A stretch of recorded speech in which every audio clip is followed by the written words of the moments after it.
Donc bonjour à tous, Victoria de The Human Movement Therapy et Florent de Relentless Strength System. voilà, aujourd'hui on va faire une petite vidéo sur le bracing. Alors d'abord, avant d'expliquer pourquoi on a décidé de faire cette vidéo, on va expliquer l'importance du bracing et pourquoi on tient absolument à ce que cette notion de bracing soit bien maîtrisée.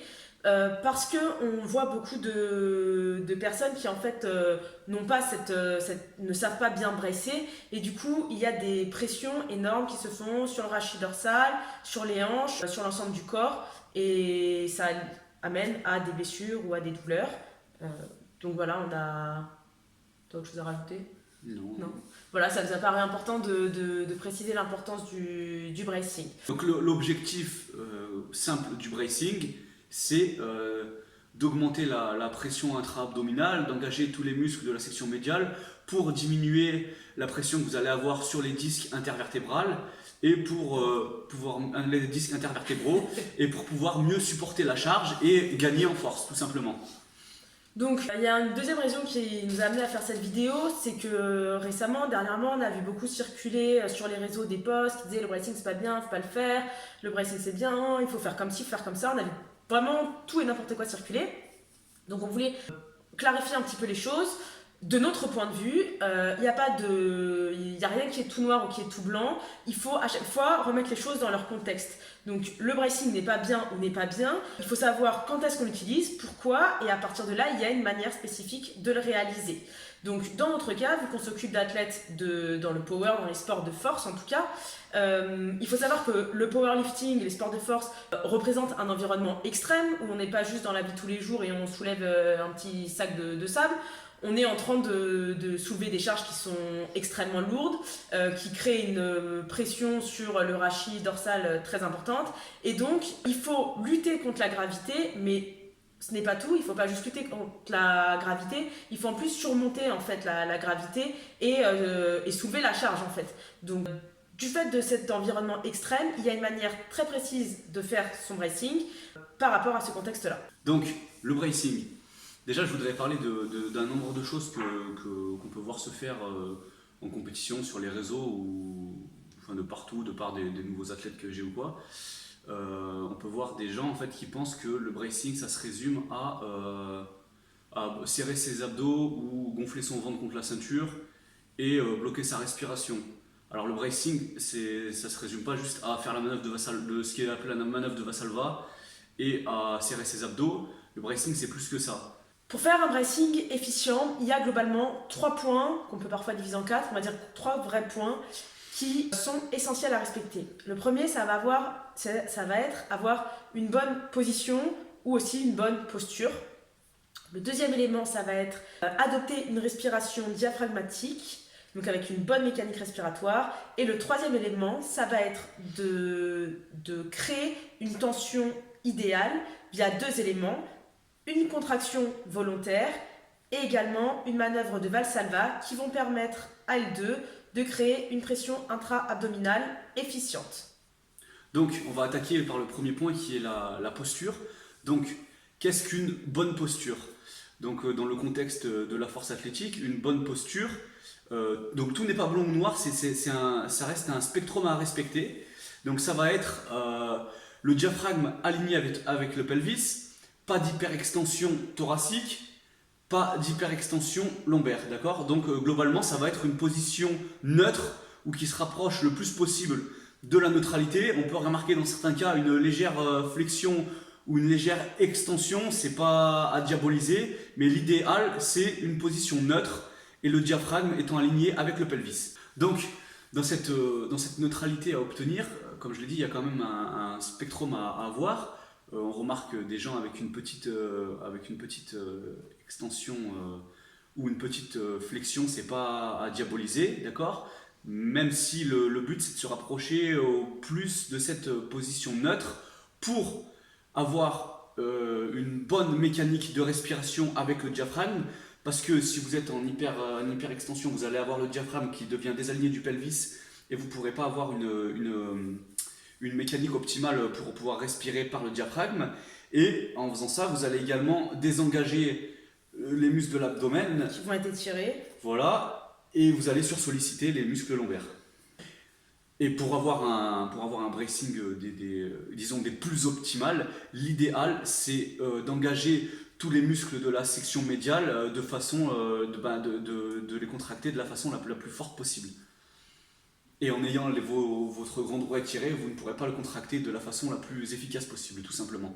Donc pour voir l'effet d'un désalignement du plancher pelvien et du diaphragme, il y a une petite expérience super simple. On va balancer une vidéo qu'on a tournée il y a un moment où Flo montrait une petite expérience. En fait, on prend une canette remplie d'air et on voit que si le bracing n'est pas fait de manière efficiente, si donc il y a une perte de cette neutralité, et ben la canette, en fait, dès qu'elle va subir une pression, donc la pression représenterait le poids de la barre, en fait la charge, et bah on va avoir une canette qui va complètement se ratatiner. Alors que si la neutralité est respectée avec un bon bracing, et ben on a une canette qui peut résister énormément à des coups de marteau dessus, donc imaginons à la charge d'une barre très lourde. Donc là, je vais vous mettre la petite vidéo pour vous visualiser un peu cette expérience-là qui est parlante. Petite démonstration qui sera très parlante, c'est que ça, là la canette étant bien neutre, ça représente un bracing et une posture, une bonne posture. Et si on met de la pression dessus, il ne se passe rien. Maintenant, mettons que la canette, on visualise que la canette est en flexion ou en extension, donc elle n'est pas neutre. Voilà ce qui se passe. Donc deuxième point, la respiration diaphragmatique. Donc déjà, mettre les choses au clair, il n'y a pas de respiration qui ne sollicite pas le diaphragme. Le diaphragme, il est tout le temps en activité. C'est une sorte de membrane en fait qui est ici sous les côtes.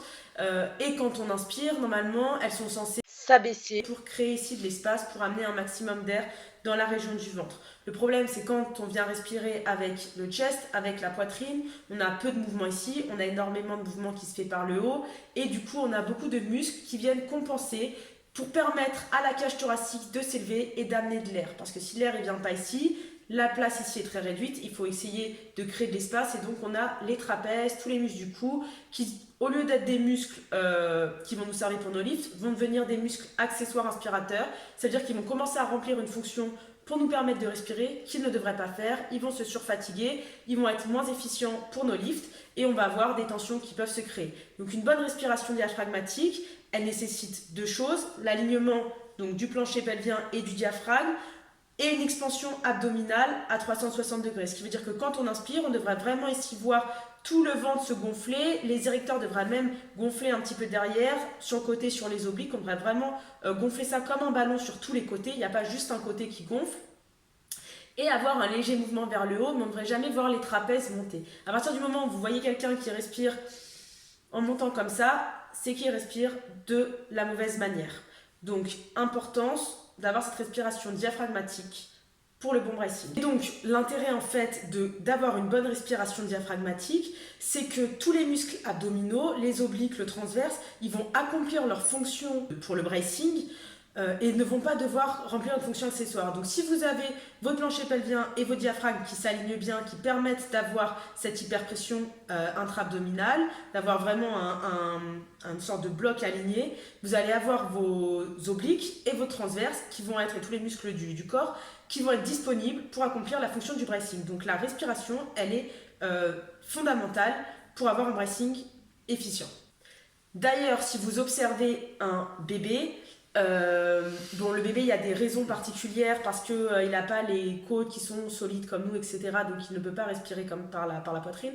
Mais vous verrez, le bébé, naturellement, il respire vraiment par le ventre. C'est très, très, très flagrant. Donc si vous avez du mal à visualiser ce qu'est une respiration diaphragmatique, cherchez sur YouTube, vous verrez respiration d'un bébé. Et vous verrez vraiment le mouvement, tout se fait dans cette zone-là.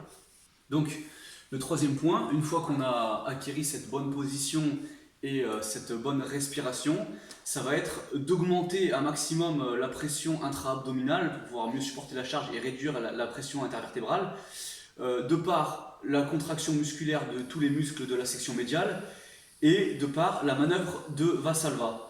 À savoir que j'aimerais faire un petit point rapide, c'est que une grosse inspiration n'est pas égale à un bon bracing, surtout quand vous apprenez vraiment à respirer de par le diaphragme. Donc, pour augmenter cette pression intra-abdominale, on va chercher à engager tous les muscles de façon volontaire. Donc le transverse, le grand droit, les obliques, le plancher pelvien et les lombaires. Il y a beaucoup de personnes qui peuvent avoir du mal à le faire. C'est pourquoi souvent on donne des exercices d'activation avant les squats ou le terre pour arriver à ressentir ces muscles-là.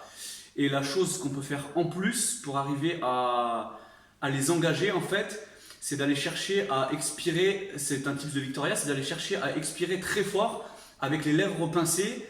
Et quand vous êtes, en fait, quand vous êtes sous la barre, ça va vous permettre de commencer à les recruter et les engager de façon naturelle. Il y a plusieurs options en fait. Soit vous avez une paille et en fait le diamètre de la paille, en créant une sorte de diamètre très, très petit, va créer en fait forcément une hyperpression quand vous allez expirer. Donc c'est un bon type si vous n'arrivez pas à le faire. Il y a un ballon aussi où en fait quand vous allez expirer, ça va créer de la pression et du coup vous allez, ça va être plus facile d'engager votre transverse et tous les muscles abdominaux. Ou si vous n'avez pas ces outils sur vous, vous êtes à la salle, c'est le pincer les lèvres parce que du coup pareil vous allez réduire le diamètre du flux expiratoire et donc vous allez créer une hyperpression. Donc comme ça serait et on le sent, ça vient vraiment créer une tension. L'autre technique que j'utilise aussi parfois, c'est de tousser et d'essayer de maintenir la tension parce que quand on tousse on crée forcément une pression intra-abdominale. Et donc après, c'est juste de maintenir cette tension. On a la contraction des obliques qui se fait et ça peut faciliter pour ceux qui ont un peu du mal à le faire volontairement. Donc dans la pratique, si vous avez du mal à le sentir, vous pouvez utiliser la méthode de la paille ou du ballon si vous avez des dead bugs ou des exercices qui activent ces zones-là dans vos routines d'activation ou d'échauffement. Vous pouvez utiliser une paille ou un ballon pour encore mieux le sentir et le faire. Mais en pratique, quand vous êtes sous la barre, si vous voulez augmenter vos sensations, entre guillemets, avant d'effectuer vos reps et de reprendre votre air, vous pouvez vous mettre à pratiquer l'expiration comme si vous souffliez dans une paille en fait. Vous expirez très fort avec vos lèvres pincées, ça va vous permettre naturellement de mieux engager vos muscles en fait. Vous verrez des fois peut-être sur certaines vidéos des entraînements que j'ai fait, je fais un peu un tsa quand je finis mes lifts en fait, par exemple sur la fin de la phase concentrique au squat, parce que ce tsa en fait il me permet justement de créer cette tension et de venir réengager bien tout le corps et mon bracing. Donc on va chercher vraiment à tout contracter et en même temps à augmenter la pression intra-abdominale de par la manœuvre de Valsalva que Victoria va vous expliquer. Donc la manœuvre de Valsalva, juste petit topo, on l'étudie beaucoup même dans le STAPS, dans les études sportives, et souvent c'est un petit peu erroné. Donc déjà il faut savoir que la manœuvre de Valsalva c'était utilisée, à la base c'était créé pour les plongeurs, pour permettre de descendre à des profondeurs assez importantes sans avoir le tympan qui était sur pression. Et donc l'idée en fait c'était de venir expirer à glotte fermée. Donc c'est pas juste bloquer en fait sa respiration, c'est vraiment cette action d'expiration en bloquant derrière la glotte. Donc un peu c'est cette notion de faire comme ça et en fait il faut vraiment maintenir cette pression. Ce qui va permettre d'augmenter la pression intra-abdominale. Donc quand vous cherchez votre tension musculaire, il faut vraiment que vous contractiez tous vos muscles en les coordonnant. Donc il ne faut pas qu'il y ait un muscle qui se contracte après les autres ou qui se contracte de manière pas synchronisée parce qu'il va représenter le maillon faible de la chaîne. Donc il faut avoir une coordination musculaire de tous les muscles de la ceinture abdominale, des érecteurs, des obliques transverses, etc. Plus ajouter cette manœuvre de Valsalva où pour la force du coup on l'utilise un peu de manière abusive mais on va considérer que c'est cette action de expirer en fait contre sa glotte fermée. Donc suite à ces 3 points, on va vous expliquer et vous montrer en pratique comment se positionner sur vos mouvements pour faire un bon bracing, que faire, et on va vous donner des exercices annexes pour arriver à sentir cette pression intra-abdominale, les bonnes contractions, les bons muscles à recruter pour pouvoir les appliquer sur vos lifts de compétition.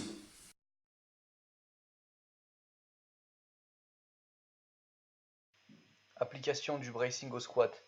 Donc là, simplement, je me set en essayant d'avoir le diaphragme aligné avec le pelvis et en essayant d'augmenter ma pression intra-abdominale et de tout contracter avant même d'avoir sorti la barre.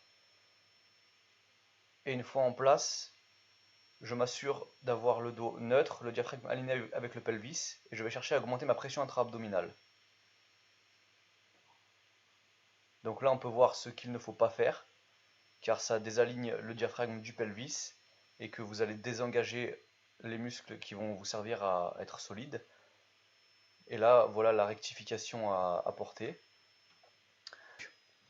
La chose à faire avant de démarrer votre lift, quand vous êtes en place, comme vous avez vu sur la vidéo, ça va être de souffler très fort avec vos lèvres pincées. Ça va vous aider à trouver cette pression au niveau de tous vos muscles de la section médiale. Et suite à ça, vous allez maintenir cette pression que vous venez de créer. Vous allez reprendre votre inspiration pour faire la manœuvre de Valsalva et consolider le tout. Je remarque souvent qu'il y a des personnes qui, en squattant, se désengagent lorsqu'ils initient leur squat. Ils braillent très bien au début et ils se désengagent ensuite. Lorsqu'ils réalisent leur hinge ou ce qu'on peut appeler la bascule des hanches lorsqu'ils squattent, ils se mettent à cambrer en fait. Et donc l'astuce que je coach pour ça, c'est de set vos hanches légèrement en arrière dès le départ, avant même d'engager votre squat. Et pour ceux qui sont cambrés dans cette position, d'effectuer une légère rétroversion de bassin pour pouvoir avoir votre dos neutre. Et de là, vous allez effectuer votre bracing et ça va vous permettre de ne pas le perdre en fait. Voilà.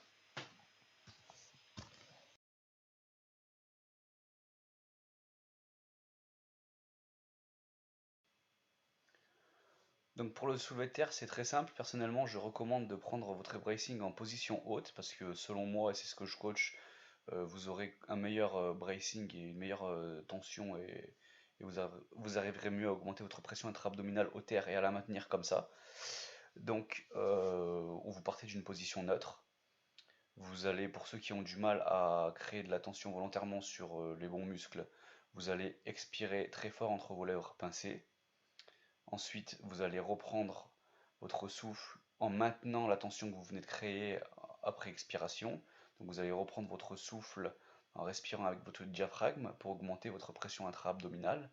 De là, vous allez vous baisser, réaliser votre setup et faire votre lift. Après, il y a deux types de lifters. Il y a les lifters qui ont un setup assez rapide, donc vous n'aurez pas besoin de reprendre votre air. Pour les lifters qui ont un setup qui prend plus de temps, vous allez sûrement devoir reprendre votre air, sinon vous allez être à court d'oxygène. Donc ce que vous allez faire quand vous allez reprendre votre air, c'est que je vous invite à ne pas vous relâcher en fait. Il va vraiment falloir maintenir cette tension que vous avez créée en haut, toute cette tension et cette pression que vous avez créée en haut, et vous allez reprendre votre air en respirant, en inspirant bien avec votre diaphragme pour en fait consolider tout ça. Mais c'est dans la position haute que vous allez prendre le plus de tension en fait.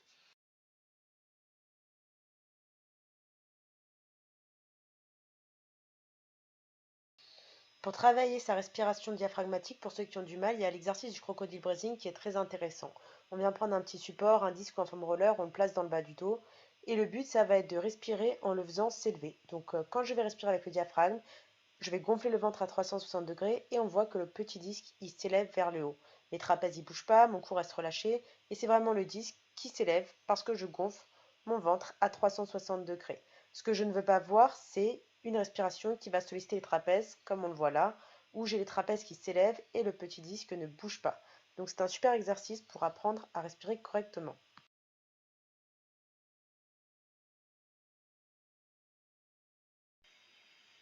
Père plank breathing sur Swiss ball. Donc exercice d'activation du corps et des épaules. Donc on vient se placer avant-bras sur un Swiss ball, protraction des omoplates, donc on vient pousser dans les avant-bras comme si on voulait amener le haut du dos vers le plafond. Position de 90-90, genou fléchi à 90 degrés, angle droit. On vient activer oblique, transverse, on vient bien faire un bon bracing et on vient respirer par le nez avec une respiration diaphragmatique à 360 degrés. Donc on imagine qu'on veut élargir son ventre à 360 degrés au niveau de la zone lombaire, devant et sur les côtés. Donc on vient solliciter le diaphragme, on inspire par le nez, on expire entre ses lèvres pincées pour bien augmenter la pression intra-abdominale. Les genoux sont décollés du sol de quelques centimètres tout au long de l'exercice et on en appuie sur les orteils. De là, on vient maintenir la position un maximum de temps et on arrête quand on perd la tension, soit au niveau de la protraction des omoplates, soit au niveau du bracing, des obliques et du transverse, soit au niveau de la respiration quand on n'arrive plus à respirer. On veille aussi à garder une nuque neutre dans l'axe du tronc et à ne mettre aucune tension sur les trapèzes supérieurs. Donc l'idée pour ceux qui ont du mal, ça va être de vraiment reprendre les exercices du plus simple au plus compliqué, un par un. Donc si déjà vous avez une mauvaise respiration, ça va être appliquer un exercice de respiration diaphragmatique, par exemple le crocodile breathing, mais il y a plein d'autres exercices. Puis on va venir travailler le bracing individuellement, hors de son complift, par exemple avec les bear planks sur le Swiss ball, avec les exercices type dead bug au kettlebell, etc. Et ensuite les transférer sur les complifts, comme on l'a vu avec les vidéos de Flo. En prenant en compte le fait que si le transfert sur les complifts est difficile au départ, vous pouvez toujours revenir sur des exercices qui vont permettre une transition, type goblet squat, Zercher squat, où en fait la charge est placée différemment par rapport au centre de gravité et où l'activation des obliques et des muscles abdominaux va être beaucoup plus simple. De cette manière, le bracing va être beaucoup plus facile à mettre en place parce que la pression intra-abdominale va se créer plus naturellement. Donc si vous avez du mal, n'hésitez pas à revenir sur des exercices de transition avant de basculer le bracing sur vos complifts. Donc en conclusion, j'aimerais dire que le bracing, il y a des points à respecter, mais tout n'est pas blanc ou noir. Déjà, la position acquiert, comme je l'ai dit, c'est un spectrum, et vous n'allez pas arriver du jour au lendemain à avoir un bracing des plus optimales en fait. Même après des mois de pratique, vous pourrez toujours vous améliorer. J'aime comparer ça comme une jauge de compétences dans un jeu vidéo. Et plus vous pratiquez votre bracing, plus vous allez faire des exercices annexes pour arriver à sentir vos muscles, à respirer avec votre diaphragme et progresser sur vos positions, plus vous allez augmenter cette jauge de compétences. C'est dans le temps que vous allez arriver à acquérir vraiment un bon bracing. Mais ça demande du temps. À savoir aussi que les exercices qui vont correspondre à quelqu'un ne vont pas forcément être les exercices qui vont correspondre à un autre. Donc ce qui a marché sur vous ne marchera peut-être pas sur votre collègue. J'ai des choses qui marchent sur moi qui ne marchent pas sur Florent. On a tous des exercices qu'on préfère. Donc n'hésitez pas à explorer une panoplie d'exercices différents, de types différents. La paille peut me correspondre, peut-être que le ballon me convient moins bien. N'hésitez pas à explorer, à vraiment trouver les outils qui vous permettent à vous de mieux sentir les choses, d'individualiser au maximum. Donc, si vous avez des questions par rapport à ce qui vous a été expliqué ou les exercices qu'on vous a montrés, n'hésitez pas à poser vos questions en commentaire, si vous avez des remarques à faire également. Et j'aimerais faire un dernier point pour les personnes qui auraient par exemple des douleurs des fois au dos ou aux hanches, avant de réfléchir à changer d'exercice ou à faire moult changements dans votre entraînement. Des fois, simplement acquérir cette bonne position dont on parle, cette respiration diaphragmatique et apprendre le bon bracing, ça peut vraiment,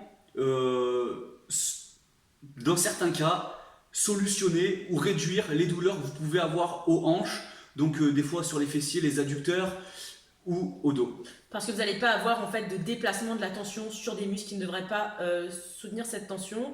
Et je peux en parler par mon expérience. On a vraiment revu mon entraînement avec Florent qui du coup me coach. Et en appliquant un bracing efficace, au début, j'arrivais pas du tout à lifter les mêmes barres au squat. Donc dès que j'effectuais mon bracing, j'étais très limitée dans ma capacité à soulever de la charge. Et quand je déplaçais la tension sur des muscles ou sur mes articulations au niveau des hanches, du dos, forcément je soulevais beaucoup plus lourd. Donc mettez votre ego de côté, apprenez à lifter avec un bracing efficace, avec la bonne tension. Ça va peut-être être un petit peu, ça va demander un peu d'effort au début, ça va vous demander peut-être de limiter un peu vos charges, mais au final vous allez vous sentir beaucoup mieux sur vos lifts à terme. Voilà, on vous remercie de nous avoir suivis et puis on vous fait une prochaine vidéo très rapidement.